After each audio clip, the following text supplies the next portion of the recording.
বিসমিল্লাহির রহমানির রহিম।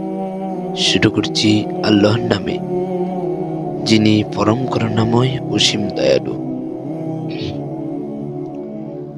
হযরত সালমান রাদিয়াল্লাহু তাআলা আনহু বলেন, নবী করিম সাল্লাল্লাহু আলাইহি সাল্লাম শাবান মাসের শেষ তারিখে আমাদেরকে নসিহত করিয়েছেন যে তোমাদের উপর এমন একটি মাস আসিতেছে যাহা অত্যন্ত মর্যাদাশীল ও বরকতময়।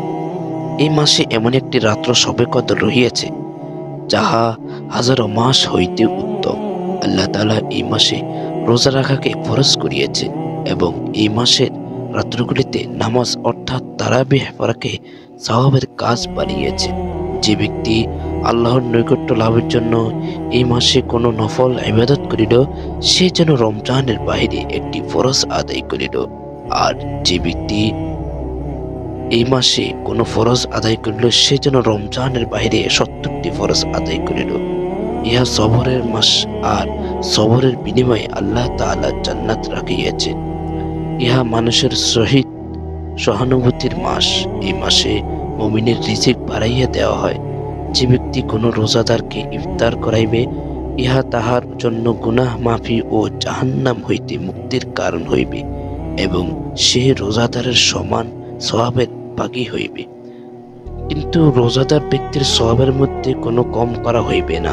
সাহাবায়ে কেরাম আরজ করিলেন, ইয়া রাসূলুল্লাহ, আমাদের মধ্যে প্রত্যেকে তো এমন সামর্থ্য রাখে না যে রোজাদারকে ইফতার করাইতে পারে। হুজুর সাল্লাল্লাহু আলাইহি সাল্লাম ফরমাইলেন, পেট ভর্তি করিয়া খাওয়াইতে হইবে না। এই সওয়াবের তো আল্লাহ তাআলা একটি খেজুর খাওয়াইলে অথবা এক টোপ পানি পান করাইলে অথবা এক চুমুক দুধ পান করাইলেও দান করিবেন। ইহা এমন এক মাস যে ইহার প্রথম অংশে আল্লাহর রহমত নাযিল হয়, মধ্যের অংশে গুনাহ মাফ করা হয় এবং শেষ অংশে জাহান্নাম হইতে মুক্তি দেওয়া হয়। যে ব্যক্তি এই মাসে আপন গোলাম ও কর্মচারী বা খাদেমের কাজের বোঝা হালকা করিয়া দেয়, আল্লাহ তাআলা তাহাকে মাফ করিয়া দেন এবং জাহান্নামের আগুন হইতে মুক্তি দান করেন।